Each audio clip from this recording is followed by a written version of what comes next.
तो ये गठबंधन जो टूटा है बड़ी सकून है। भीतरघातियों से जान बच गई। भीतरघाती बहुत खतरनाक होते हैं, साथी रह करके घात कोई भी कर सकता है। महाबली को भी छोटा व्यक्ति भी परास्त कर सकता है घात करके। पब्लिक और जनता महागठबंधन के साथ है, क्योंकि वो तो पहले ही साबित कर दी है। 6 विधायक सिवान में महागठबंधन के। एनडीए जो है अपने को पहले सुधारे। एनडीए में इतनी छिद्र है, एनडीए के नेताओं में इतनी अपने में अपनी वैमनस्यता है, उसको पहले वो लोग ठीक करें, अपने छिद्र को बंद करें। एक दूसरे को जो लोग घात करते हैं, विरोध करते हैं, साथी रह करके विरोध करते हैं, अपने कैंडिडेट को हरा देते हैं, तो इससे वो लोग तो निकले ना, तब न दूसरे से लड़ेंगे। अब दूसरे से लड़ने लायक बिहार में नहीं है। राजनीति तो मोक्ष का साधन है, जिससे मोक्ष प्राप्त किया जा सकता है। राजनीति किसी को गाली देने के लिए नहीं है, राजनीति किसी को बर्बाद करने के लिए नहीं होता है, राजनीति किसी परिवार को बर्बाद करने के लिए नहीं होता है, किसी व्यक्ति को बर्बाद करने के लिए राजनीति नहीं होती है। राजनीति सिर्फ लोगों के सेवा के लिए। सदियों से इतिहास है इस देश का कि राम रहे तो रावण भी रहे, अच्छे भी होते हैं तो बुरे भी होते हैं।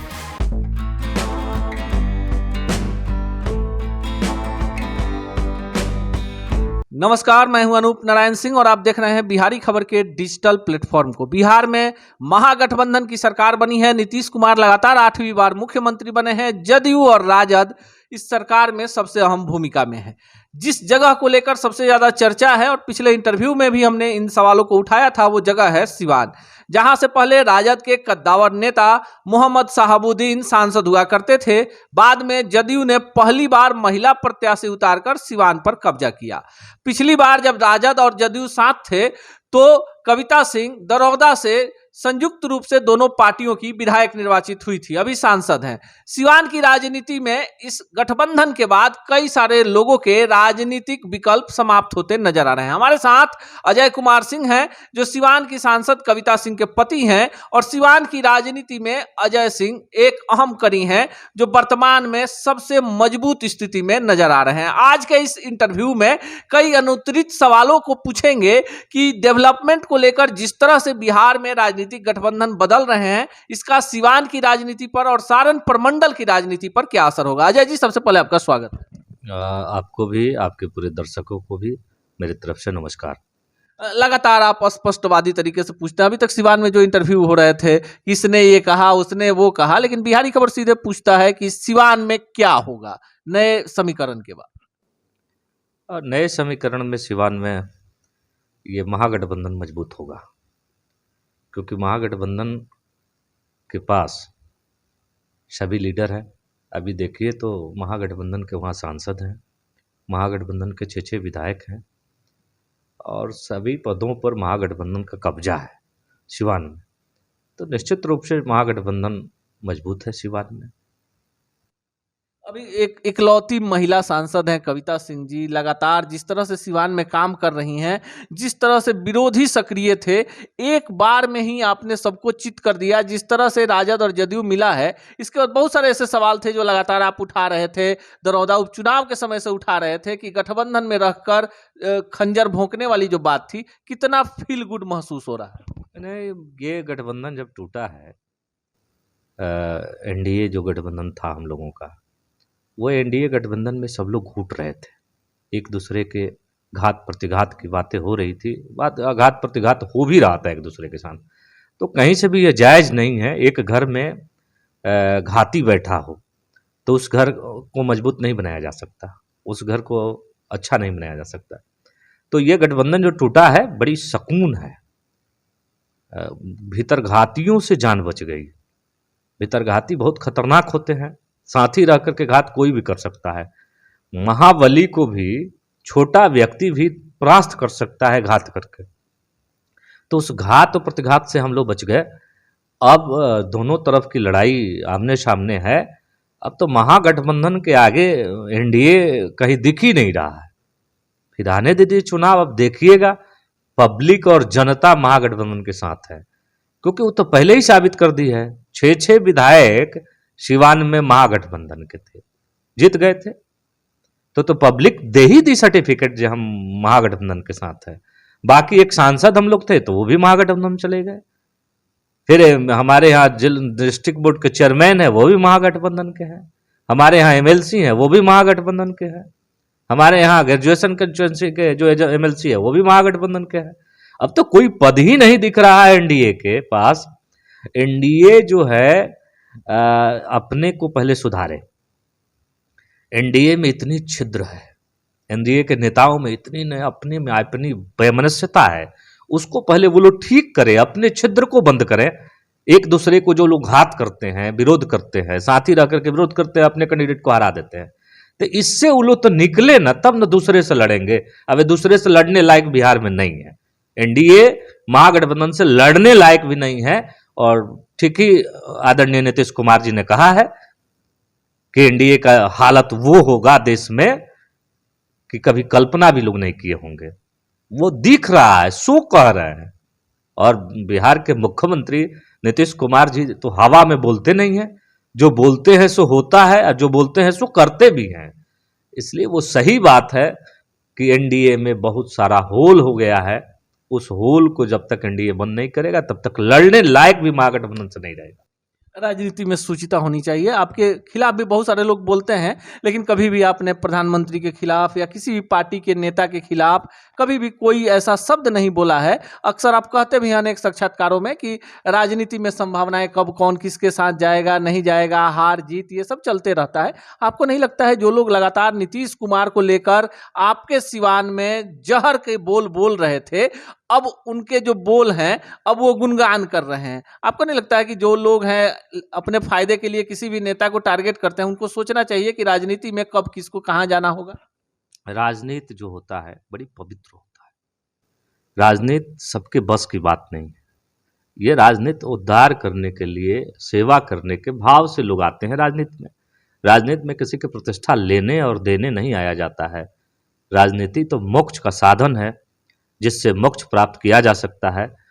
भगवान ये महाभारत में वेद व्यास जी ने कहा है कि जो राजा मतलब जो आज के जनप्रतिनिधि जनहितकारी कार्य नहीं करते, लोकहितकारी कार्य नहीं करते, उनका नर्क निश्चित है। राजनीति में आने के बाद और जनहित कार्य, लोकहित कार्य आप नहीं करिएगा तो आपको नर्क से कोई बचा नहीं सकता, आपको नर्क जाना ही होगा। राजनीति किसी को गाली देने के लिए नहीं है, राजनीति किसी को बर्बाद करने के लिए नहीं होता है, राजनीति किसी परिवार को बर्बाद करने के लिए नहीं होता है, किसी व्यक्ति को बर्बाद करने के लिए राजनीति नहीं होती है। राजनीति सिर्फ लोगों के सेवा के लिए की जाती है। और लोगों का उद्धार कैसे होगा, लोगों का डेवलपमेंट कैसे होगा, मानसिक विकास, राजनीतिक जो आर्थिक विकास, बौद्धिक विकास, इस सारे विकास अपने देश और प्रदेश के विकास के लिए और जनता के विकास के लिए राजनीति की जाती है। राजनीति का उद्देश्य यही होना चाहिए, राजनीति का दूसरा कोई उद्देश्य नहीं होता है। अगर उससे अलग कोई जाकर के राजनीति करता है तो निश्चित रूप से वो राजनीति करने नहीं आया है, वो कहीं ना कहीं अपनी स्वार्थ को सिद्ध करने के लिए आया है और जनता की भला के लिए नहीं आया है, जनता के मान सम्मान लूटने आया है। तो जनता के मान सम्मान लूटने वाला व्यक्ति प्रतिष्ठित राजनीति नहीं कर सकता, राजनीति उससे नहीं हो सकती। राजनीति में सिर्फ सम्मान दिया जाता है, सिर्फ लोगों का उद्धार और विकास किया जाता है। राजनीति में किसी को अपमानित, किसी को लूटना, किसी को बेइज्जत करना, ये राजनीति का उद्देश्य नहीं होनी चाहिए। कविता सिंह के खिलाफ बहुत सारे ऐसे चेहरे हैं जो सपना पाले हुए हैं कि सांसद का चुनाव लड़ेंगे। अब महागठबंधन जदयू के साथ आने के बाद बहुत सारे लोगों के सपने टूट भी गए हैं। आपको क्या लगता है कि सिवान में जितनी ज़्यादा सांसद महोदया एक्टिव हैं, जिस तरह से जो वादे उन्होंने किए, चाहे रेलवे ओवरब्रिज का मामला हो, सड़क निर्माण का हो, या जितने भी वादे हैं, कितना वादा आप लोग पूरा कर पाए हैं और इन वादे के बल पर आप किससे मुकाबला मानते हैं 2024 में? बिहार सरकार के यशस्वी मुख्यमंत्री नीतीश कुमार जी जो कहते हैं सो करते हैं। उन्हीं के पार्टी के हम लोग भी सांसद हैं, कविता जी भी सांसद हैं। आप कभी नहीं देखिएगा कविता जी किसी तरह के बड़बोली बोलती हैं और उस तरह के कोई कमिटमेंट भी करती हैं जो नहीं होने वाला हो। इस तरह की राजनीति में कविता जी का कोई ये नहीं रहा है कि किसी तरह के बड़बोली बोलें, किसी के प्रति अपमानित शब्द बोलें, किसी के प्रति उनका कोई नफरत हो। इस तरह की राजनीति नहीं। नीतीश कुमार जी के पद चिन्हों पर चल करके एक सच्चे समाजवादी लीडर के रूप में कविता जी कार्य करती हैं। और हमारे यहाँ कार्य तो होते रहता है। सिवान में जो बिहार सरकार है, वो हमारे आदरणीय नीतीश कुमार जी हैं, वो बहुत सारे कार्य किए हैं। जो जो हम लोगों ने कहा सो कार्य किए हैं, और जो बाकी है उसको भी वही पूरा करेंगे। जो करता है उसी से कहा जा सकता है, और जो करता है वही कर भी सकता है। तो नीतीश कुमार जी काम करते हैं। हम लोग जो जो कहे हैं, इंजीनियरिंग कॉलेज कहे इंजीनियरिंग कॉलेज बनवाए, पॉलिटेक्निक कॉलेज कहे पॉलिटेक्निक बनवाए, फिर मेडिकल कॉलेज उन्होंने कहा तो मेडिकल कॉलेज भी बनवाया, और आईटीआई कॉलेज बनवाए, नर्सिंग कॉलेज बनवाए। जो जो हम लोगों ने कहा है, जो जिस सड़क के बारे में हम लोगों ने कहा सो सड़क बनवाया है नीतीश जी ने। और बाकी एक ओवर ब्रिज की मामला है, सब करा करके हम लोग ला दिए हैं, सिर्फ कैबिनेट से पास होनी है। वो भी नीतीश कुमार जी से कविता जी कही हैं।